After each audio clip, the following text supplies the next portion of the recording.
Good morning students, welcome again here in this video tutorial. Myself Nashima Khan and today I am going to explain chapter number 5 of class 7 Geography. Now let's start our chapter. So before going to start the chapter, first tell me one thing students, when you think of water, क्या सोचते हैं आप water के बारे में? What images come to your mind? You think of rivers, is it? Think of rivers, the waterfalls or the pitter patter of raindrops, water in your taps. What? Children, you all of you love to float paper boats in rain puddles and by noon puddles vanish. कहाँ चली जाती हैं? Where does the water go? Where? Tell me. Do you think? Okay, now let's start our chapter. So, as you can see in this figure also, the sun heat causes evaporation of water into vapor. Okay, जो आपकी sun heat होती है वो water पे पड़ती है तो वहाँ क्या होता है, क्या cause करती है वो evaporation.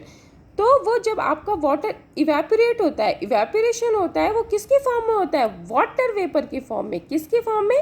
वाटर वेपर की फॉर्म में. और when the water vapour cools down, और जब ये वाटर वेपर ऊपर जाते हैं, कूल होते हैं, कूल्स डाउन होते हैं, वो कंडेंस होते हैं. It condense and what it forms? It form clouds. What it form? It forms cloud.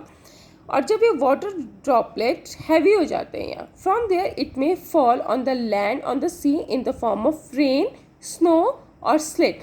अब जो आपका कंडेंसेशन होता है यहाँ आपके फॉर्म होते हैं क्लाउड्स, और जो वाटर ड्रॉपलेट्स हैं वहाँ जब हैवी हो जाते हैं तो उनका क्या हो जाता है? प्रेसिपिटेशन हो जाता है. क्या हो जाता है? प्रेसिपिटेशन. और ये प्रेसिपिटेशन किसके फॉर्म में होता है? It comes in the form of rain, snow, hailstorm or slit also. And so the process by which water continuously changes in form and circulates between oceans, atmosphere, land is known as water cycle. What do you understand by water cycle? The process by which water continually changes its form. Water अपनी क्या है? Form को क्या कर रहा है? Change कर रहा है. किस किस के बिटवीन में? Ocean, then atmosphere and then land is known as the water cycle. अब आप कहेंगे कि मैम वो कैसे अपनी चेंज कर रहा है? कि एटमॉस्फेयर, जब वाटर आपका सी से, रिवर से, लेक से जाता है वाटर वेपर होके, तो वो किस में जाता है? एटमॉस्फेयर से होते जाता है. और आपको पता है हमने प्रीवियस चैप्टर में भी ये पढ़ा था कि एटमॉस्फेयर में आपका क्या होता है? मॉइस्चर होता है. मॉइस्चर के बाद वो उसके बाद कहाँ चला जाता है? उसके बाद वो कंडेंस होता है. कंडेंस होने के बाद वो अगेन वाटर आपका प्रेसिपिटेशन होता है. प्रेसिपिटेशन आपका किस किस की फॉर्म में होता है? रेन में, हेलस्टॉर्म में, स्नो में और स्लीट में. तो वो लैंड पे भी होता है, आपका लैंड पे गिरता है वाटर प्रेसिपिटेशन की फॉर्म में, आपका जो रेन ड्रॉप्स होती हैं, और वो आपका डायरेक्ट सी में भी. So this process is called a water cycle. So you know beta, our earth is like a terrarium. So what do you understand by terrarium? Terrarium, it is an artificial enclosure for keeping small house plant. एक artificial enclosure है जहाँ हर उसमें small house plants भी रहते हैं. So just like our earth, the same water that existed centuries ago still exists today. आपका जो है ये सेम वाटर, ये एक लगातार कंटिन्यूस प्रोसेस चली आ रही है. ईयर्स एगो पहले भी वो वाटर था, वो सी से गया, फिर अगेन आया, वो प्रेसिपिटेशन हुआ, लैंड में आया, उसके बाद अगेन उसका इवेपोरेशन होगा, फिर उसका कंडेंसेशन होगा, फिर उसका प्रेसिपिटेशन होगा. तो ये जो प्रोसेस है ये पूरा चलती रहती है. And you know what, the water used to irrigate a field in Haryana. अगर जो आपका वाटर इरिगेट हुआ है हरियाणा में फील्ड को करने के लिए, may have float down the Amazon river 100 years ago. May be वो जो अमेजोन रिवर से आया हो. कैसे आएगा वो? अमेजोन रिवर से आपका क्या हुआ? वो वाटर वहाँ से आपका वो वाटर इवेपोरेट हुआ, फिर क्या हुआ? कंडेंस हुआ, कंडेंसेशन हुआ, उसके बाद वो क्या हुआ? प्रेसिपिटेशन हुआ. वो क्लाउड्स के उसमें बनने के बाद प्रेसिपिटेशन हुआ, तो मे बी वो आपका हरियाणा में आके हुआ. सो do you know what? The major sources of fresh water are the river, ponds, springs and glacier. So which one? What are the major sources of fresh water? The major sources of fresh water are the rivers, pond, spring, and glacier. The water bodies and the sea contains salty water. You know what? Salty water, where we get? We get salty water from ocean bodies and sea. So the water of the oceans is salty or saline. आपको पता है आपको water जो है कहाँ का, सी का और ओशंस का कैसा होता है, सलाइन होता है. And you know what, it contains large amount of dissolve salt. क्या कंटेन्स करता है वो, large amount of dissolve salt contains करता है. और most of the salt is sodium chloride. आपका मोस्ट ऑफ द सॉल्ट क्या है, आपका सोडियम क्लोराइड है. और कॉमन टेबल सॉल्ट है जो आप अपने दैट यू ईट अपने होम में ईट करते हो. Just look at this map also, word map. So here major seas, lakes and rivers also. As you know that in South America, Amazon River, in North America, Salt Lake City near Mississippi River, yes, here. And then here also Africa, Niger River, Congo River, Nile River also, the longest river in the world, Nile River. And where it is? It is in Africa. And in India also, major rivers are Ganga, Brahmaputra, here Arabian Sea, Bay of Bengal, here Black Sea also, Caspian Sea also, and in Australia also, Darling River. So some major seas and rivers are there in this word map. Now, do you know that salinity is the amount of salt in gram present in 100 grams of water? क्या होता है आपका salinity? आपका जो होता है amount of salt होता है किस में प्रेजेंट करती है वो 1000 ग्राम्स ऑफ वाटर में. And you know the average salinity of the ocean, average कितनी है उसकी, 35 पार्ट्स पर 1000. पर 1000 की अगर बात करें तो 35 आपकी पार्ट्स है. Now distribution of water bodies. What's our next topic? Our next topic is distribution of water bodies. We all know that 3/4 of the Earth's surface is covered by water. आपको पता है आपका 3/4 of the Earth जो है surface वो किससे covered है, water से. यानी कि आपका जो most वो है, अगर आपका अर्थ को 4th पूरा एक पार्ट करें तो उसका पूरा 3/4 पार्ट में क्या है आपका, वाटर है. Is there is more water than land on this earth? Yes, you know that ना, there is more water than land as compare to land. Water आपका क्या है, ज़्यादा है. So why so many countries face water scarcity? तो क्यों काफ़ी countries को पानी की प्रॉब्लम होती है, क्यों वहाँ फ्रेश वाटर अवेलेबल नहीं होता, क्यों वहाँ अच्छा पानी नहीं मिलता? Yes, because is all the water on the earth available to us?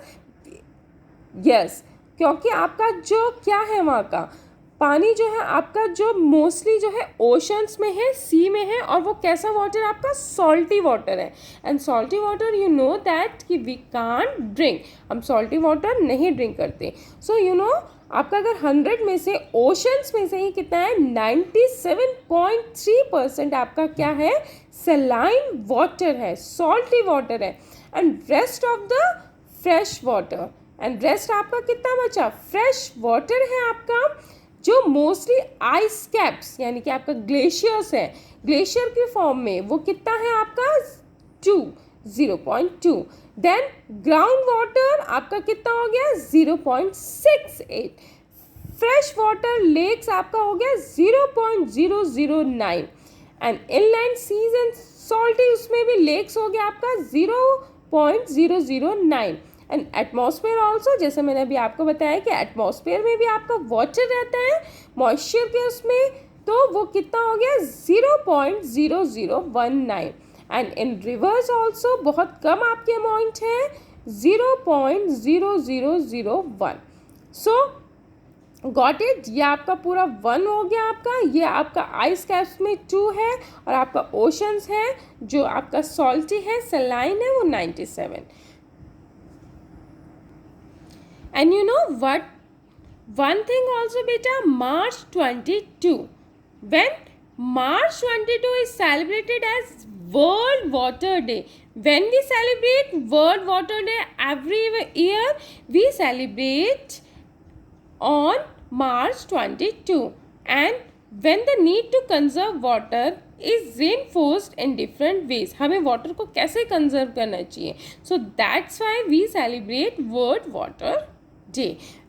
Now, ocean circulation. There is something magical about walking barefoot on the seashore. अगर आप जाते हैं सी शोर में barefoot तो आपको कैसा फील होता है? The wet sand on the beach, the cool breeze. आपको बीच बहुत अच्छी लगती है, उसका जो wet sand है, cool आपकी breeze चल रही होती है, sea birds होती है, the smell of the salt in the air and music of the waves.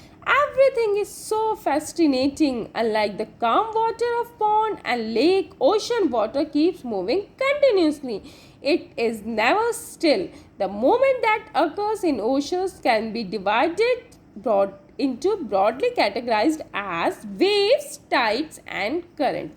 ऐसा नहीं है कि आपकी वेव्स हमेशा साइलेंट ही रहती है, एक जैसे ही स्टिल रहती हैं, बट द मूवमेंट जो आपकी वाटर है, वाटर का जो मूवमेंट होता है उसको हम ब्रॉडली कैटेगराइज करते हैं थ्री, उसमें किसमें, कितने पार्ट्स में, थ्री पार्ट्स में.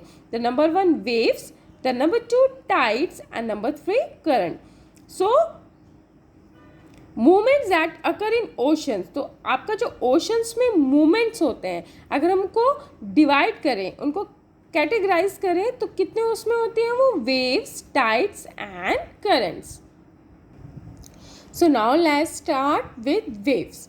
When you are playing throw ball on the beach and the ball fall into the water. आप मान लीजिए बॉल एक जो है बीच में और ये वाटर में फेंकेंगे. What happens? क्या होता है? It is fun to watch how the ball gets washed back to the shore by the waves. Wave से टकरा के एकदम से वो वाटर उस पर पुश होता है, वाटर आपका, वो बॉल क्या हो जाती है, वाटर आपकी वापस हो जाती है. When the water on the surface of the ocean. अब हम बात करते हैं कि आपका अगर वाटर है, वाटर में जो आपका वाटर क्या, आपका जो ओशन में जो आपका वाटर है, जब उसके सरफेस पे क्या, उसके जब सरफेस पे जो होता है वाटर आपका कैसा होता है, राइजेस होता है और फॉल होता है. कैसा होता है, राइजेस होता है, फॉल होता है. So they are called waves. Just look at here. मान लीजिए आपका ये जो वाटर है, ठीक है, ये आपका वाटर है, ये आपका वाटर हो गया. आपका वाटर में जब आपकी विंड आती है, आपकी जो वेव्स हैं वो किसकी हेल्प से होती है, विंड आती है. आपका यहाँ से विंड आई, आपकी विंड में आए, विंड में प्रेशर हुआ, तो ये वाटर कैसे हो गया, वाटर के सरफेस पे, किस पे, जो आपका वाटर के जो आपका ओशन है या वो है उसके सरफेस पे जब आपकी ये जो वाटर है विंड की वजह से ये rise fall, rise fall, rise fall, अब ये इस तरह फॉल होती है, rise fall, rise fall. So what it called, it called wave. तो कैसे होती है ये, इस तरह करके. Just look at here. ये आपका वाटर का सरफेस हो गया, आपका ओशन का वाटर ऑन द सरफेस, या आपके सरफेस पे विंड आए, आपके विंड की ये less like this, rise fall, rise fall, rise fall. तो वाटर के सरफेस पे जब आपका वाटर विंड के उससे आता है, विंड किससे फॉर्म होती है, विंड, वेव्स किससे फॉर्म होती है, विंड से. तो वो क्या होता है, उस वजह से जब विंड थोड़ा सा ब्लो करती है तो उसके बाद वेव क्या हो जाती है, अप करती है, डाउन करती है, अप करती है, डाउन करती है. तो जब ये वाटर अप डाउन करे तो what it called waves. So in simple terms you can say that when the water on the surface, water क्या है, सरफेस पे ऑफ द ओशन राइजेज, जब ओशन के सरफेस के वाटर पे राइजेज एंड फॉल, वो राइज कर रहा है, फॉल कर रहा है alternately, so they are called wave. During a storm. अब ये जो सिंपल आपकी वेव्स आपकी जो फॉर्म हुई विंड के आने से, तो एक नॉर्मल ब्रीज आई, आपकी नॉर्मल आई, तो उस वजह से आपकी विंड आने के बाद ब्लोज हुई तो वो एक नॉर्मल बनी. But during a storm the wind blowing at very high speed form huge wave. But क्या होता है कि जब बहुत स्टॉर्म होता है, एकदम से स्टॉर्म आ रहा है काफ़ी, तो ये जो वेव्स हैं ये एकदम से हाई भी बन जाती हैं. किससे, क्योंकि आपकी विंड जो ब्लो करने लगती है फिर वेरी हाई स्पीड में. जब आपका स्टॉर्म होता है, जब आपका क्या होता है, स्टॉर्म होता है, तो विंड कैसे ब्लो करती है, आपकी वेरी हाई स्पीड में ब्लो करती है. उसके बाद वो क्या बनाती है, ह्यूज वेव्स. क्या बनाती है आपकी, huge waves. So these may cause ट्रेमेंडस destruction, okay, and earthquake. a volcanic eruption or underwater landslide. मान लीजिए आपका वाटर है, आपका ये सी है, ओशन है, इसके नीचे जो आपका है, यहाँ कभी कभी क्या होता है, अर्थक्वेक होता है, वॉल्केनिक इरप्शन होता है, एकदम से वॉल्केन होता है, वॉल्केनिक इरप्शन होता है, ये लैंडस्लाइड हो जाता है, ये वाला लैंड नीचे, ये लैंडस्लाइड. तो जब ऐसा होता है, when an earthquake, a volcanic eruption और what next thing is underwater landslides can shift large amount of ocean water. तब क्या होता है, as a result huge tidal wave called tsunami. जब इन सब वजह से बहुत ज़्यादा huge tide wave बनती है, so what it called tsunami. That may be as high as 15 meter is formed up to high 15 meter. The largest tsunami ever measured was 150 meter. This is good. Largest tsunami ever measured was 150 meter high. How much high? 150 meter high. These waves travel at a speed of more than 700 kilometer per hour. And at the speed of 700 kilometer per hour, these waves travel. Yeah, the tsunami of 2004. One example also given here. Which tsunami? The tsunami. Yes, the tsunami of 2004. When 2004 caused widespread damage in the coastal areas of India. का जो बहुत coastal area जो था आपका India के, जो आपका वहाँ था, एक बहुत बड़ी सुनामी आई थी when 2004 में. And you know the Indira point in the Andaman and Nicobar island got submerge after the tsunami. जो आपका इंदिरा पॉइंट था अंडमान निकोबार से, वो सारा आपका जो एरिया था वो क्या हो गया था, मर्ज हो गया था इस सुनामी के बाद. इतनी हाई लेवल की ये सुनामी थी. और वो कब आई थी आपकी आई थी बेटा वो 2004 में. सो tsunami or the harbor wave struck havoc in the Indian Ocean on the 26th December 2004. When 26th December 2004, the wave was the result of the earthquake. What was the result? Yes. Why it formed that time? Because of earthquake that had its epicenter. उसका epicenter to the western boundary of Sumatra. आपका जो Sumatra है वहाँ उसका epicentre था. The magnitude of the earthquake was 9.0 on the Richter scale. What was the magnitude, कितना earthquake का वो था, 9.0 ऑन द रिक्टर स्केल. बेटा 7 पॉइंट की भी अगर हम बात करें तो वो भी बहुत हाई लेवल का होता है. एंड नाउ जस्ट इमेजिन कि 9.0 रिक्टर स्केल का कितना होगा. As the Indian plate went under the Burma plate. आपकी जो इंडियन प्लेट थी वो किसके उसमें हो गई थी, Burma plate. There was a sudden movement. कैसा मूवमेंट था वो, there was a sudden movement of the sea floor causing the earthquake. The ocean floor was displaced bye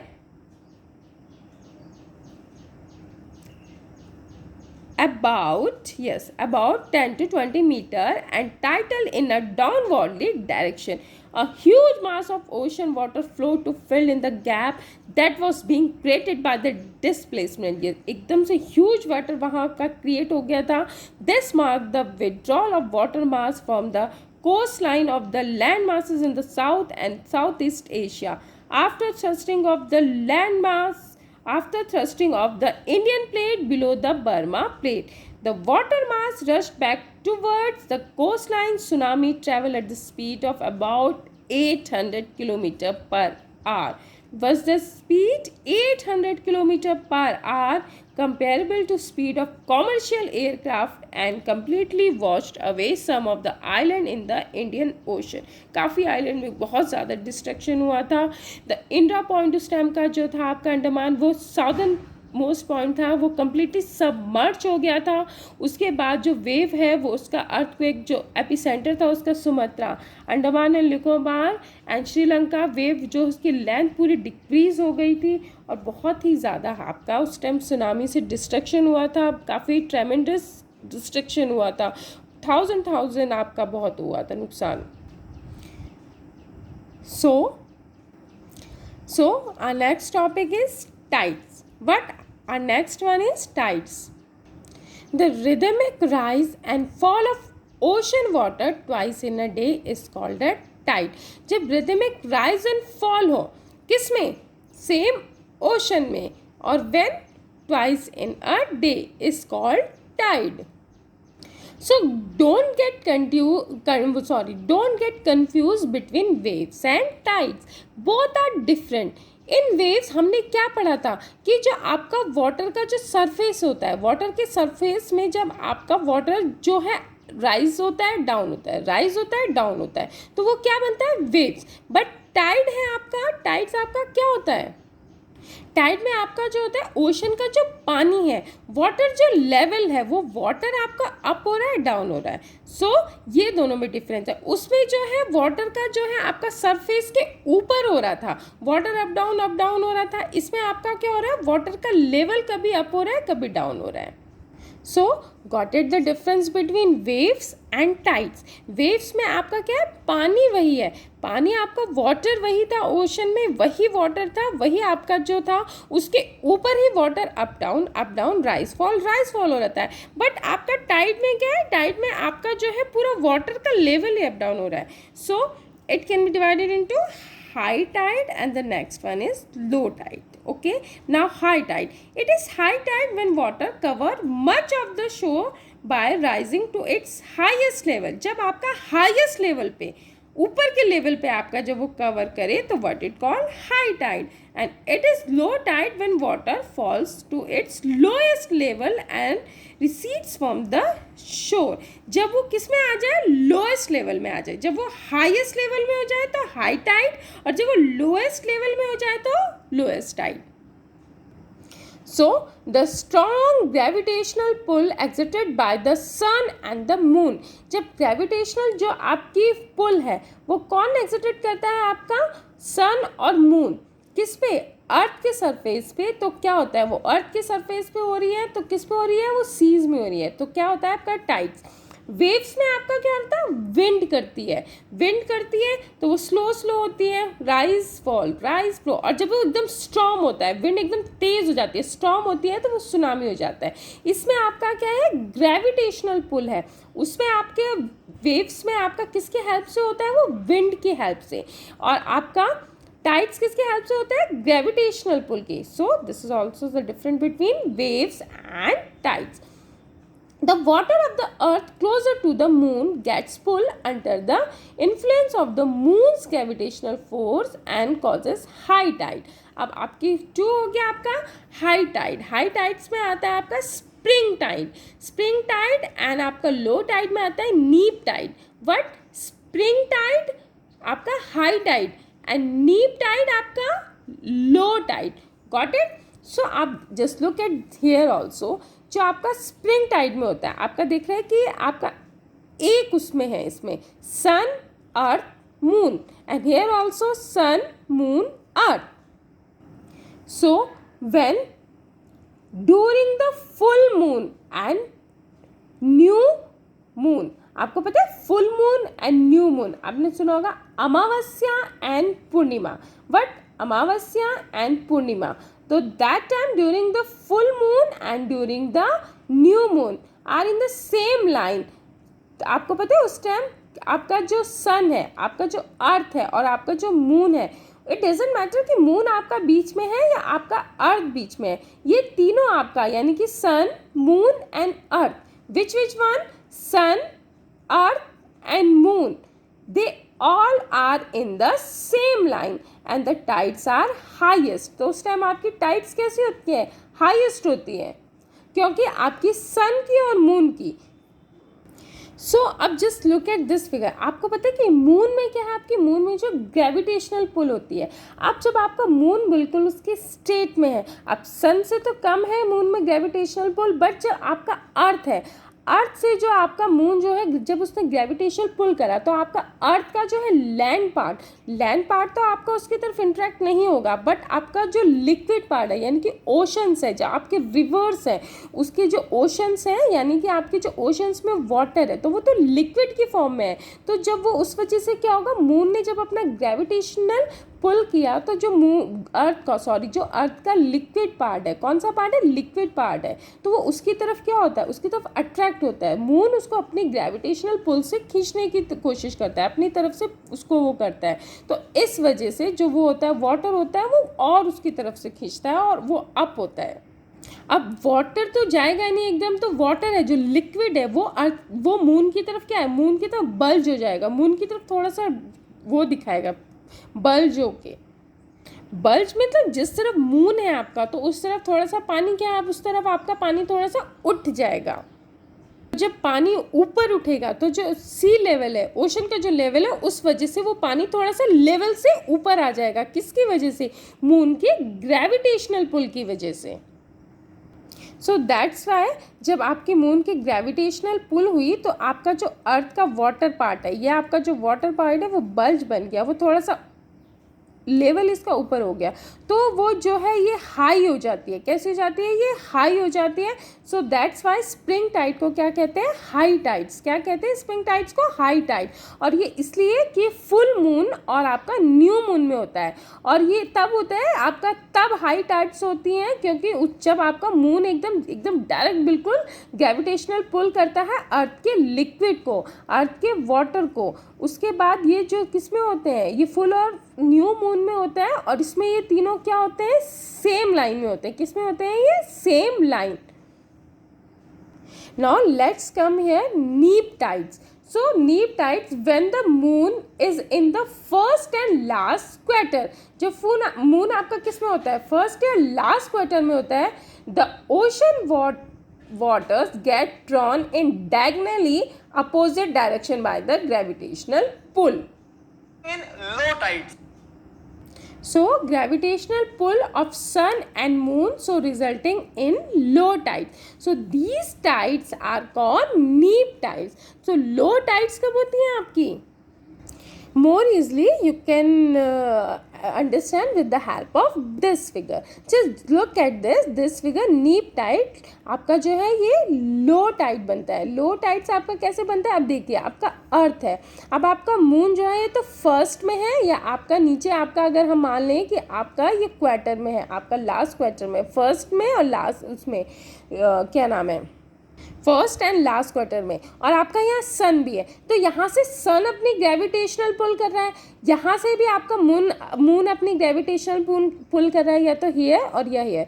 तो जो आपका अर्थ का वो वाटर है, वो एक ही तरफ इंट्रैक्ट नहीं हो रहा है, एक ही तरफ अट्रैक्ट नहीं हो रहा है, एक ही तरफ आपका खिंच नहीं रहा है। तो इस वजह से थोड़ा वो इस साइड भी हो रहा है, कभी इस साइड जा रहा है, कभी इस साइड जा रहा है, तो वो ज़्यादा नहीं हो पाता, वो थोड़ा ही आपका इस साइड होता है, क्योंकि जिसकी फोर्स ज़्यादा होगी वो थोड़ा सा उस साइड होगा, फिर इसको सन ग्रेविटेशनल पुल कर लेगा, फिर मून करेगा, तो इस तरह वो पूरा नहीं हो पाता। तो यहाँ कौन सी टाइड बनती है, लो टाइड्स बनती है। इसमें आपको समझ आ गया। स्प्रिंग टाइड्स कब बनती है, जब आपकी हाई टाइड्स होती है। क्या होता है वो हाई टाइड्स क्यों होती है, क्योंकि तीनों सेम लाइन में होते हैं। और कब होती है, फुल मून और आपका न्यू मून में, पूर्णिमा एंड अमावस्या। तो सन भी ग्रेविटेशनल पुल कर रहा है, मून भी ग्रेविटेशनल पुल कर रहा है, तो वो एक साथ तीनों की आपकी ग्रेविटेशनल पुल आ रही है। अब आपका जो इसमें है नीप टाइड में है, ठीक है, नीप टाइड में जो है आपका ये मून जो आपका आ गया फर्स्ट मून में आ गया, या सॉरी फर्स्ट में आ गया, या आपका किस में आ गया, quarter. It mean first and last quarter में आ गया आपका, ये किस में आ गया, फर्स्ट एंड लास्ट क्वार्टर में आ गया आपका। उसके बाद इस साइड से आपका सन भी और इस साइड से आपका मून भी। High tides helps in navigation, this is also good point. High जो आपके टाइड्स हैं वो किस में हेल्प करते हैं, नेविगेशन में। So this is important. They raise the water level close to the shores. This helps the ship to arrive at the harbor more easily. The high tides also helps in fishing. But the high tides आपका also किस में help करता है, fishing में। Many more fish come closer to the shore during the high tides. This enables fishermen to get plentiful catch. And you know what? The high tides also being used to generate electricity in some places. Yes, high tides also the rise and fall of water due to tides. जब आपके high tides हैं तो rise and fall होगा, तो water से उसकी क्या होती है, आपकी electricity भी generate होती है। Got it? Now our next topic is ocean currents. So Ocean currents are stream of water flowing constantly on the ocean surface in definite directions. आपकी ocean currents क्या होती है? Streams of water होती है. वो कैसे flow करती है? Constantly flow करती है वो ocean के surface में definite direction में, एक simple direction में. So you can say that ocean currents are streams of water. What it is? It is ocean currents are streams of water flowing constantly on the ocean surface. किसकी तरफ? On the ocean surface in definite direction. The ocean currents may be warm or cold. आपकी कैसे होती है ocean आपकी currents? It may be warm or it may be cold also. Generally the warm ocean currents originate near the equator. अब आपका equator है, आपको पता है आपका अर्थ है, आपका यहाँ नॉर्थ पोल है, आपका यहाँ साउथ पोल है, एंड देन इक्वेटर. इक्वेटर में आपकी सनरेज बिल्कुल डायरेक्ट पड़ती है, तो यहाँ का टेम्परेचर कैसा होता है? हाई होता है. कैसा टेम्परेचर होता है यहाँ का? हाई होता है.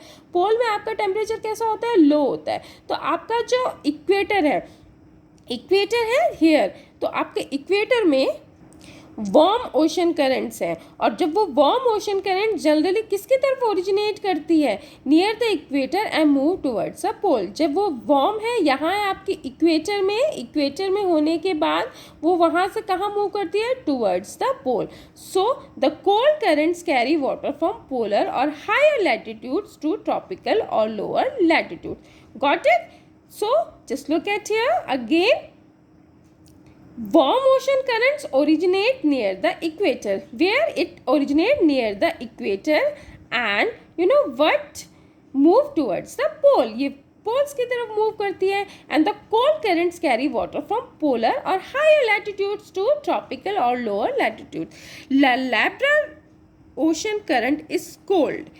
Which is current? Cold current? Labrador ocean. Which one? Labrador. कौन सी आपकी? कोल्ड करंट है. और गल्फ स्ट्रीम जो है आपकी कौन सी है? वार्म करंट है. Got it? This is also nice question.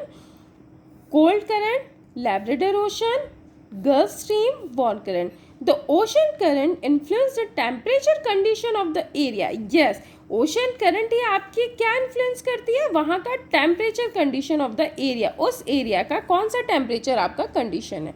So warm current brings about warm temperature over land surface. Obviously ये तो जनरल थिंग. वार्म करंट आपकी कैसे ब्रिंग करती है? Warm temperature.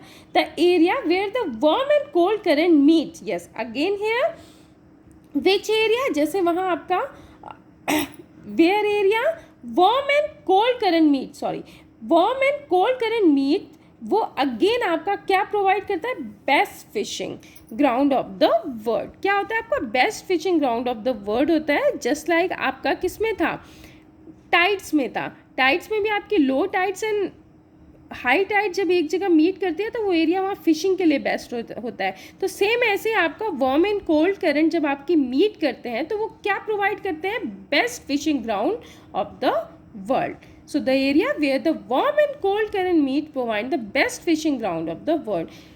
Seas around Japan and the eastern coast of North America, where जैसे आपका seize है Japan में और eastern coast of North America are such example. वहाँ के क्या है? सच एग्जाम्पल्स हैं जहाँ आपकी warm and cold current meet करती है. सो कहाँ के सीज? जापान के सीज और eastern coast of North America. The area where a warm and cold current meet also experience foggy weather, making it difficult for navigation. But अगर आपकी जहाँ tides meet करती है, लो टाइड्स एंड हाई टाइड्स के अगर हम करें तो वहाँ आपका वो एरिया क्या था? फिशिंग के लिए तो अच्छा था, और वहाँ जो है नेविगेशन भी आपका क्या था? अच्छा था. But in ocean currents same as जैसे हमने प्रीवियस में पढ़ा कि आपका टाइड्स था तो वो नेविगेशन में था, वहाँ फिशिंग होती थी, वहाँ इलेक्ट्रिसिटी जनरेट होती थी. But as comparison to tides in ocean currents, the area where the warm and cold current meet, it provides the best part for fishing, वो फिशिंग के लिए बेस्ट है, best ground of the world.